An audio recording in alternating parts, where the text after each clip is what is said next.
नमस्कार बच्चों, कैसे हैं आप सब। आशा करती हूँ आप सभी अच्छे होंगे, स्वस्थ होंगे और अपनी पढ़ाई भी अच्छे से कर रहे होंगे। तो जैसे कि आप सभी जानते हैं, मैं हूँ आपकी हिंदी की अध्यापिका और मैं स्वागत करती हूँ आप सभी का आईसीटी वर्चुअल क्लासरूम में।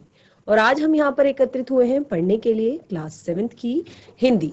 क्लास 7th की हिंदी में आज हम पढ़ेंगे यहाँ पर सर्वनाम और सर्वनाम के भेद।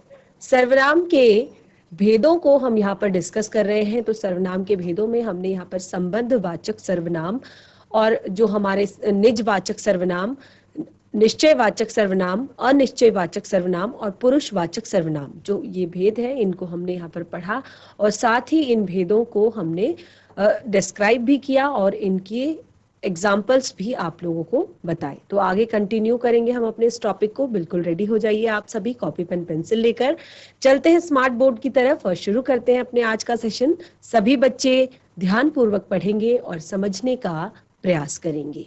तो हमने अपने पिछले सेशन में यहाँ पर सर्वनाम के जो भेद हैं, 4 भेद हमने डिस्कस कर लिए हैं। तो सबसे पहले हमने पुरुषवाचक सर्वनाम को डिस्कस किया था अपने पिछले सेशन में।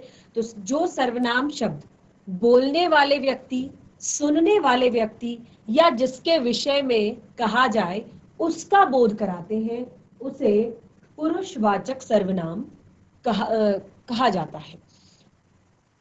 जैसे मैं, हम लोग, तुम, तू, आप लोग, वह, वे, उनका आदि। तो ये सारी चीजें जो हमने यहाँ पर एग्जाम्पल के तौर पे लिखी है, इन्हें हम पुरुषवाचक सर्वनाम के अंतर्गत रखते हैं। पुरुषवाचक सर्वनाम के अंतर्गत ये आते हैं और इसमें हमने यहाँ पर पुरुषवाचक सर्वनाम के भी, क्योंकि हमने कहा कि हम 3 तरह से इसको समझते हैं, बोलने वाला व्यक्ति, सुनने वाला व्यक्ति और जिसके विषय में बात की जा रही हो वो व्यक्ति।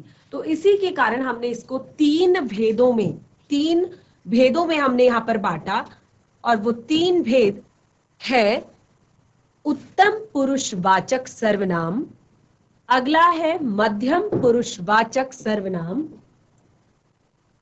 नेक्स्ट है अन्य पुरुषवाचक सर्वनाम। तो देखिए ये चीज आपने ध्यान रखनी है, ये बहुत ही ज्यादा आगे आपके काम आएगी। उत्तम पुरुषवाचक सर्वनाम यानी कि जब भी हम बोलने वाले व्यक्ति यानी कि वक्ता के विषय में जहां पर भी बात होगी, बोलने वाले व्यक्ति के विषय में जहां पर भी बात होगी, वो होगा आपका उत्तम पुरुषवाचक सर्वनाम। और उसके एग्जाम्पल्स आप देख सकते हैं। जो बोलने वाला व्यक्ति यानी कि जो स्वयं के लिए, बोलने वाले व्यक्ति के लिए, मैं, हम सब, हम लोग। ठीक है, जैसे हम डिस्कस करते हैं, मैं आपको कुछ बता रही हूं तो मैं, हम उत्तम पुरुषवाचक, हम सब, हम लोग। इसी तरह से जहां पर बात हो रही होती है तो उसमें एक सुनने वाला व्यक्ति जो होता है, यानी कि जो सुनने वाला व्यक्ति है उसको कहा जाता है मध्यम पुरुषवाचक। ठीक है, तो सुनने वाले व्यक्ति के लिए तू, तुम, तुम्हें, आप लोग, ये शब्द प्रयोग किए जाते हैं। तो इन शब्दों को कहते हैं मध्यम पुरुषवाचक सर्वनाम। उसके बाद नेक्स्ट हमारा आता है अन्य पुरुषवाचक सर्वनाम। तो देखिए जब बात होती है तो बात में एक अन्य व्यक्ति भी होता है कि जिसके विषय में, चाहे वो व्यक्ति हो, चाहे वो जो भी हो, चाहे वो कोई स्थान हो, चाहे कोई वस्तु हो, जिसके विषय में बात की जाए, वह, वे लोग, ये आदि।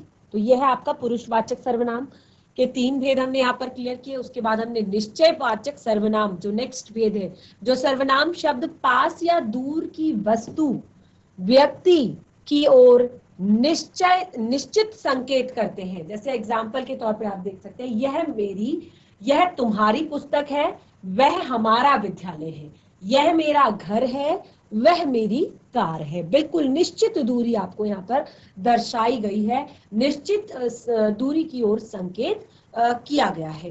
तो क्लियर, यह, वह। एक चीज और मैंने आप लोगों को आगे बताई थी, उसको क्लियर करेंगे। एक बार ध्यान रखिए कि निश्चयवाचक सर्वनाम में यह और वह जो सर्वनाम शब्द है उनका प्रयोग किया जाता है। जैसे राहुल मेरा भाई है, वह मुंबई में रहता है। यह मेरी किताब है, वह तुम्हारी किताब। ठीक है, तो यहाँ पर हमने ये चीज आपको क्लियर की थी कि हमने यहाँ पर शुरू में आपको बताया कि जो अन्य पुरुषवाचक सर्वनाम होता है, जो अन्य पुरुषवाचक सर्वनाम होता है, उसमें भी हम यह वह का प्रयोग करते हैं, यानी कि अन्य व्यक्ति के बारे में हम बात करते हैं और निश्चयवाचक भी करते हैं। लेकिन देखिए आप यहाँ पर देख सकते हैं कि जहां पर क्लियरिफिकेशन होता है, बिल्कुल क्लियर है, जैसे यह मेरी किताब है, वह तुम्हारी किताब है, तो ये एक निश्चित बात की ओर संकेत हो रहा है, तो उसको इसलिए हमने निश्चयवाचक सर्वनाम के अंतर्गत रखा। और जैसे राहुल मेरा भाई है, वह मुंबई में रहता है, मैं वक्ता हूं, मैं अपने बारे में मैं आपसे बात कर रहा हूं कि राहुल मेरा भाई है, वह मुंबई में रहता है। तो मैं जो है वो हो गया यहाँ पर उत्तम पुरुषवाचक, और जो सुन रहा है वो है आपका मध्यम पुरुषवाचक, और जिसके बारे में यानी कि वह मुंबई में रहता है अन्य पुरुषवाचक सर्वनाम। उसके बाद नंबर 3 हमने यहाँ पर भेद पढ़ा अनिश्चयवाचक सर्वनाम। तो अनिश्चयवाचक सर्वनाम जिस सर्वनाम शब्द से किसी निश्चित व्यक्ति, वस्तु या प्राणी का बोध नहीं होता है, अनिश्चय नहीं होता है। जैसे दरवाजे पर कोई आया है, कोई, दाल में कुछ काला है, कुछ। ठीक है, तो यहां पर ऐसे शब्द जैसे कोई, कुछ, ये शब्द क्या होते हैं? अनिश्चयवाचक सर्वनाम शब्द होते हैं। क्या होते हैं? अनिश्चयवाचक सर्वनाम शब्द होते हैं। आगे बढ़ेंगे, संबंध 4 हमने पढ़ा था, संबंधवाचक सर्वनाम। तो संबंधवाचक में वाक्य में प्रयुक्त दूसरे संज्ञा या सर्वनाम शब्दों से संबंध बताने वाला, जो वाक्य में प्रयोग किए जाने वाले संज्ञा या सर्वनाम शब्दों से संबंध बताने वाला होता है। जैसे जो मेहनत करेगा वह पास होगा, जो करेगा सो भरेगा। तो ये शब्द जो हैं जिनको हमने यहाँ पर सर्कल किया है, ये सारे शब्द क्या है? संबंधवाचक सर्वनाम है। क्या है? संबंधवाचक सर्वनाम। अब हम आते हैं नंबर 5 की तरफ। नंबर 5 है हमारा निजवाचक सर्वनाम। नंबर 5 है हमारा निजवाचक सर्वनाम। तो निज का अर्थ मैंने आपको शुरू, निज का अर्थ होता है स्वयं, निज का अर्थ होता है, सॉरी, नंबर 5 हमारा है प्रश्नवाचक सर्वनाम। तो नंबर 5 को पहले शुरू करते हैं।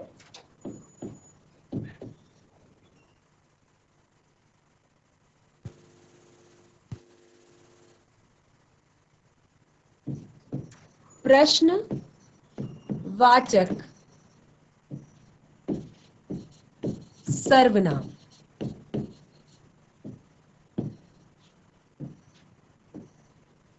प्रश्नवाचक सर्वनाम बहुत ही ज्यादा सरल, बहुत ही ज्यादा इजी, कि जहां पर जो सर्वनाम शब्द का प्रयोग किसी व्यक्ति, वस्तु के संदर्भ में प्रश्न पूछे जाने के लिए होता है, यानी कि जिन सर्वनाम शब्दों का हम प्रयोग किसी व्यक्ति के, किसी वस्तु के विषय में प्रश्न पूछे जाने के लिए करते हैं, उनको हम कहते हैं प्रश्नवाचक सर्वनाम। पहले लिख लेते हैं, आप भी सभी साथ के साथ नोट डाउन करेंगे, उसके बाद जब हम एग्जाम्पल्स लिखेंगे तब आप इसको समझ पाएंगे अच्छे से। जिस सर्वनाम का प्रयोग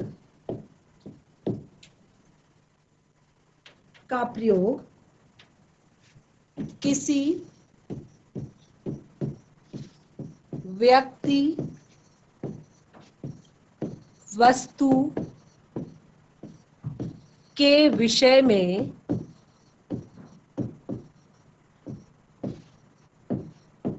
जिस सर्वनाम का प्रयोग किसी व्यक्ति, वस्तु के विषय में प्रश्न पूछने या जानने,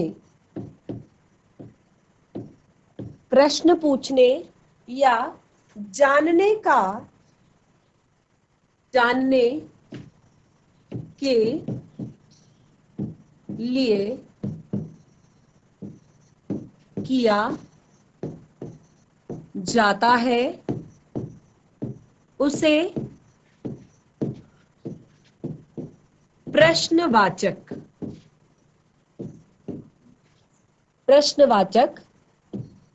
सर्वनाम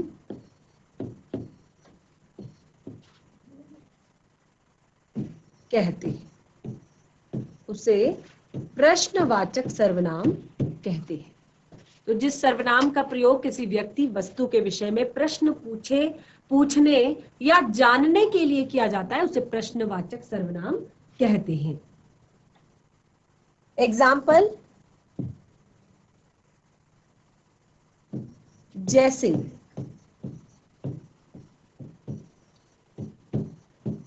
कौन आया है,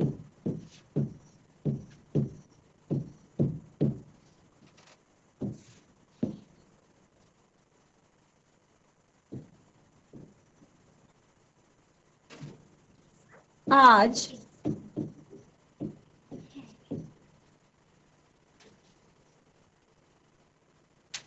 तुमने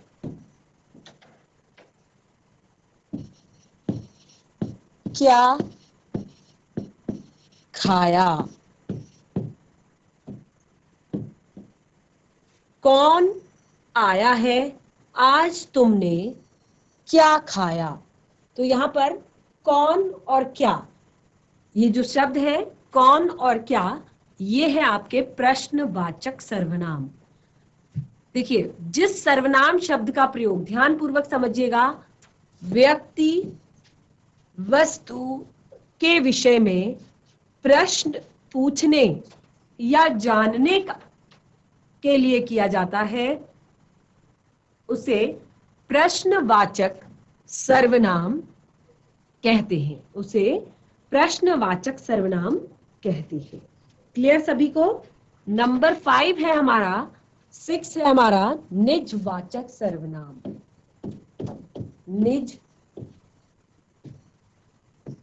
निजवाचक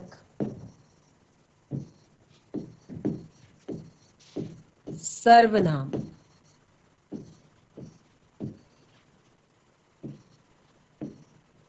निजवाचक सर्वनाम, तो निज का अर्थ होता है स्वयं या अपने लिए। निज का क्या अर्थ होता है? निज का अर्थ होता है स्वयं या अपने लिए।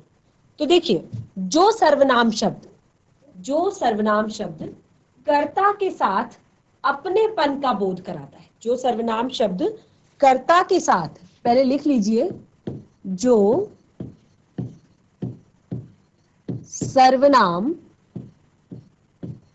शब्द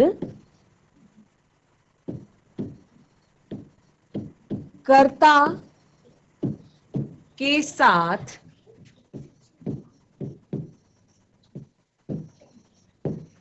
अपनेपन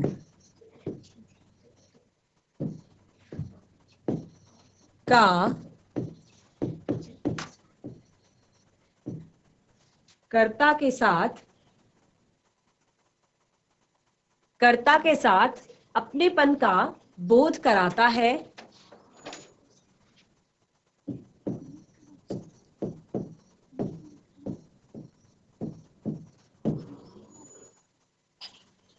वे निजवाचक,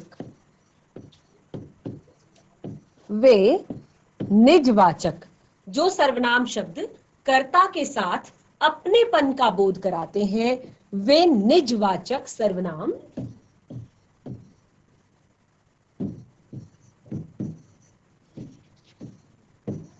कहलाते हैं। क्या कहलाते हैं? निजवाचक सर्वनाम कहलाते हैं। तो देखिए, निज का अर्थ मैंने आपको पहले ही बताया था, निज का अर्थ स्वयं या अपने आप, अपने लिए। तो एग्जाम्पल बिल्कुल इसी तरह के होंगे, जैसे महेश अपना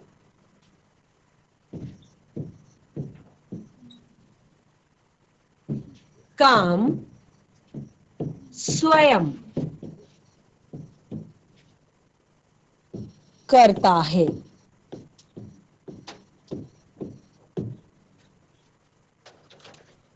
वह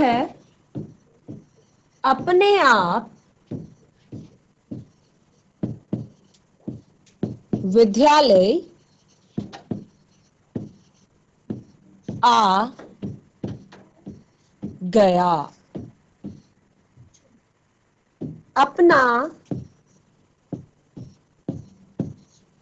गृह कार्य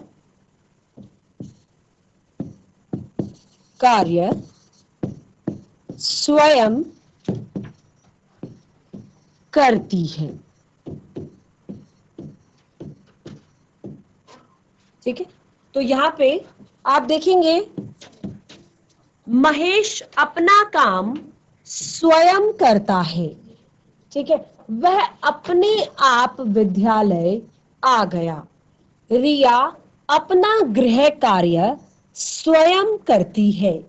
तो ये सारे शब्द जो आपको कर्ता के साथ अपनेपन का बोध करा रहे हैं, जैसे कि महेश अपना काम स्वयं करता है, तो ये महेश के लिए ही बात बताई जा रही है, यानी कि कर्ता के बारे में ही ये बात की जा रही है।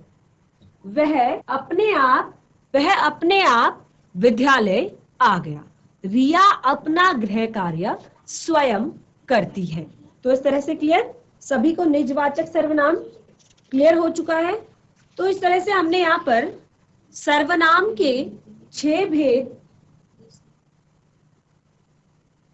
सर्वनाम के जो 6 भेद हैं वो हमने क्लियर कर लिए। सबसे पहले हमने पुरुषवाचक सर्वनाम, निश्चयवाचक सर्वनाम, अनिश्चयवाचक, संबंधवाचक, प्रश्नवाचक और अंत में निजवाचक सर्वनाम हमने यहाँ पर क्लियर कर लिया है। अब यहाँ पर देखिए सर्वनामों के रूप रचना, यानी कि सर्वनामों की रूप रचना कैसे होती है, सर्वनाम कैसे बनते हैं। सबसे पहले हम सर्वनामों को बनाना सीखेंगे कि कैसे सर्वनामों की रचना होती है। तो पुरुषवाचक सर्वनाम से हम शुरू करेंगे। सर्वनाम की रूप रचना।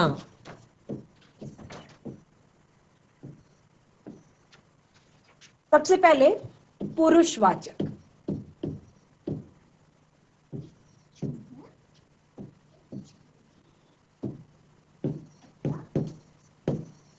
और पुरुषवाचक में भी हम सबसे पहले पढ़ेंगे उत्तम पुरुषवाचक। उत्तम पुरुषवाचक।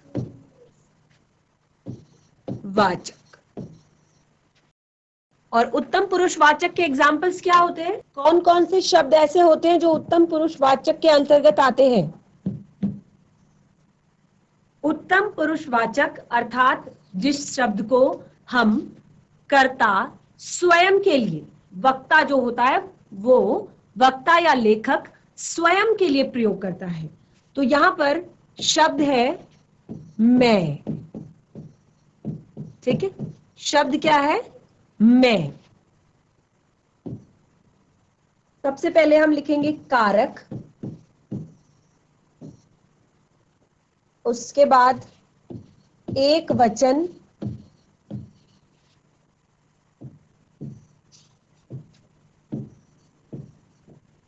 उसके बाद बहुवचन।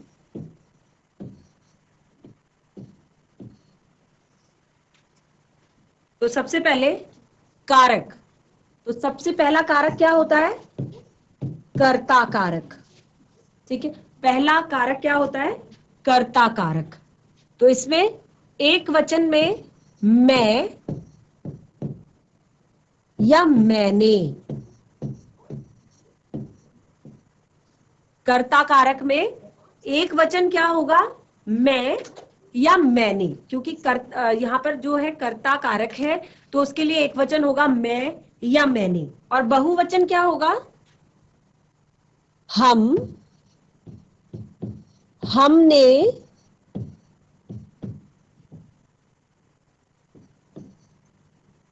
हम लोग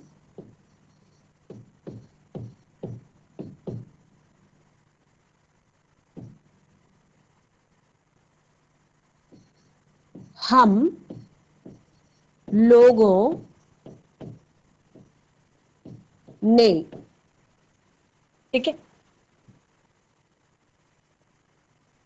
अगला है हमारा कर्म कारक। अगला है हमारा कर्म कारक, जिसमें एक वचन होगा मुझे, मुझको। एक वचन होगा मुझे, मुझको, और इसमें बहुवचन क्या होगा? हमें, हमको, हम लोगों को। हमें, हमको, हम लोगों को। इसी तरह से करण कारक।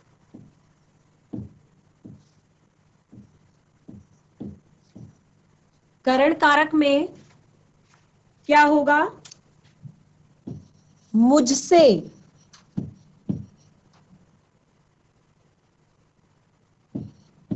या मेरे द्वारा। मुझसे या मेरे द्वारा। कर्ता में मैं, मैंने।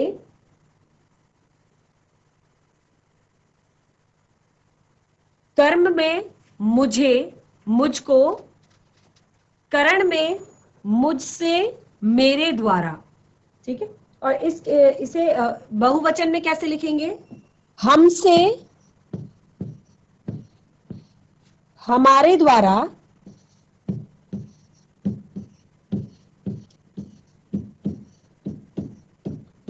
या हम लोगों से।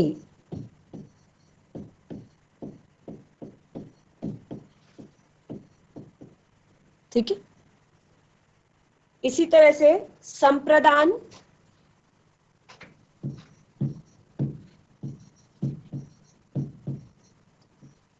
संप्रदान में क्या होगा?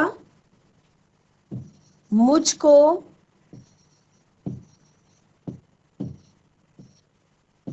मेरे लिए।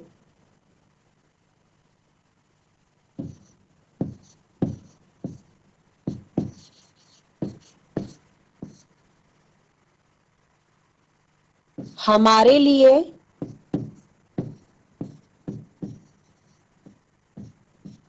हम लोगों के लिए। यह है आपका बहुवचन।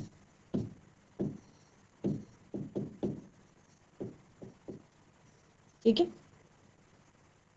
तो ये आपको क्लियर हो गया संप्रदान तक। इसी तरह से अपादान। अपादान में क्या होता है?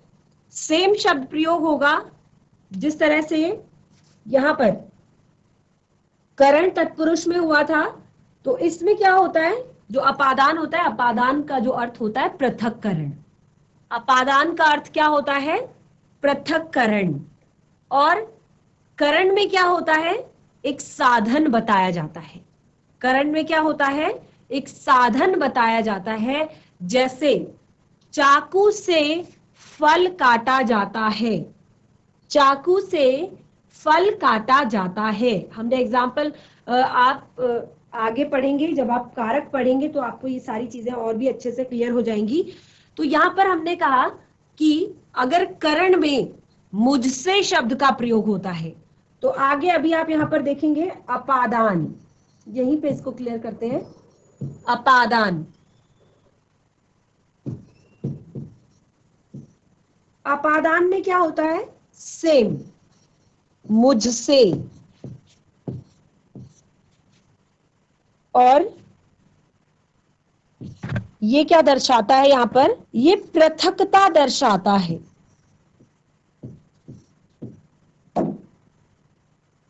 हमसे, हम लोगों से, या हम लोगों से।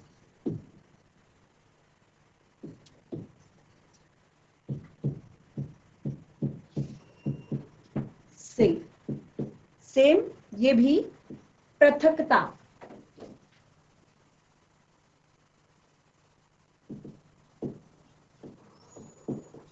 ये भी पृथकता को दर्शाता है। तो अब यहां पर मैं आप लोगों को क्लियर कर देती हूं। आप देख रहे होंगे कि जो हमने करण कारक लिखा है, जो हमने करण कारक लिखा है, उसमें भी आपका मुझसे शब्द प्रयोग किया गया है और अपादान में भी मुझसे शब्द का प्रयोग किया गया है। तो कैसे समझेंगे आप इन दोनों को अलग अलग? इन दोनों को आप इस प्रकार समझेंगे, ये जो हमने यहाँ पर शब्द लिखा है पृथकता, पृथकता अर्थात अलग अलग होना, पृथकता अर्थात अलग होना, टूटना। तो करण वाले में, करण अर्थात साधन, करण अर्थात कारण, ठीक है, मुझसे, मेरे द्वारा। जैसे एग्जाम्पल के लिए जब आप कारक पढ़ेंगे तो आपको बहुत अच्छे से ये मैं क्लियर कर दूंगी। मुझसे, जैसे एग्जाम्पल के चाकू से फल काटा जाता है, तो फल काटने का साधन क्या है? चाकू है। फल काटने का साधन क्या है? चाकू है। लेकिन जो यहाँ पर अपादान में मुझसे शब्द प्रयोग किया गया है, इसका अर्थ होता है पृथकता। तो पेड़ से पत्ते गिरते हैं, पेड़ से पत्ते गिरते हैं, यानी कि पेड़ से पत्तों का अलग होना दर्शाया है, पृथक्करण को दर्शाया है। ठीक है, तो क्लियर ये अधिकरण। इसी तरह से आगे संबंध, संबंध, संबंध में मेरा, मेरी, मेरे, मेरा, मेरी, मेरे, अधिकरण।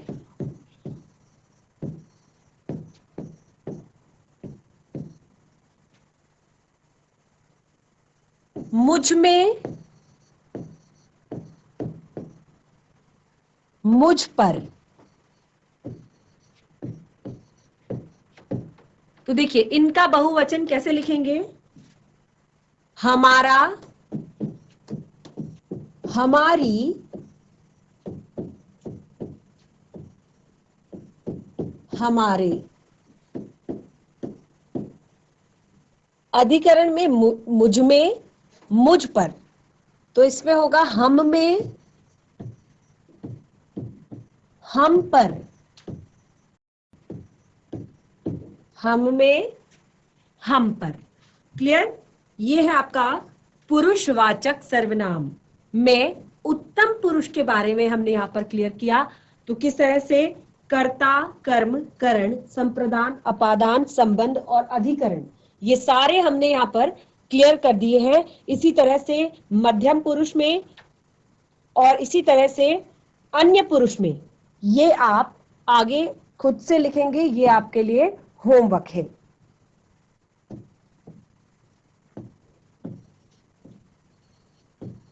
मध्यम पुरुष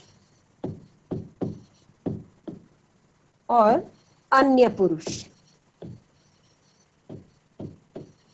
इसके लिए विभक्तियां आप स्वयं से लिखेंगे, ये आपके लिए होमवर्क है। और आगे के जो हमारा नेक्स्ट सेशन होगा उसमें हम इस पर डिस्कस करेंगे थोड़ा बहुत, और बाकी के जो हमारे पार्ट्स हैं, जो हमारे भेद हैं, उनके बारे में हम यहाँ पर कंटिन्यू करेंगे। तो इसको घर पर एक बार पढ़ें, जिस तरह से हमने ये वाला किया है बिल्कुल इसी तरह से करना है। मध्यम पुरुष में क्या होता है कि हम सुनने वाले व्यक्ति के लिए, यानी कि जो हमारी बातें सुन रहा हो, तो कौन कौन से शब्द यूज करते हैं हम उनके लिए? तुम, तू, आप लोग। तो इन पर आपने इस तरह से करना है। अन्य पुरुष में वह और यह, इसके लिए आपने यहां पर इस तरह से शब्दों को बताना है, कारक बताने हैं। तो ये है आपका होमवर्क। तो बच्चों हमने सर्वनाम के सारे भेद यहाँ पर क्लियर कर दिए हैं, और साथ ही पुरुषवाचक सर्वनाम में जो हमारे कारक हैं वो सारे कारक आप लोगों को क्लियर कर दिए गए हैं। तो हमारा जो नेक्स्ट सेशन होने वाला है उसमें हम इसी अपने टॉपिक को कंटिन्यू करेंगे और साथ ही इस पार्ट से जुड़े हुए यानी कि सर्वनाम से जुड़े हुए कुछ महत्वपूर्ण प्रश्नों पर हम यहाँ पर डिस्कशन करेंगे। तो आज का सेशन हमारा यहीं पे समाप्त होता है। हम मिलेंगे अपने नेक्स्ट सेशन में, तब तक के लिए धन्यवाद। आपका दिन शुभ हो।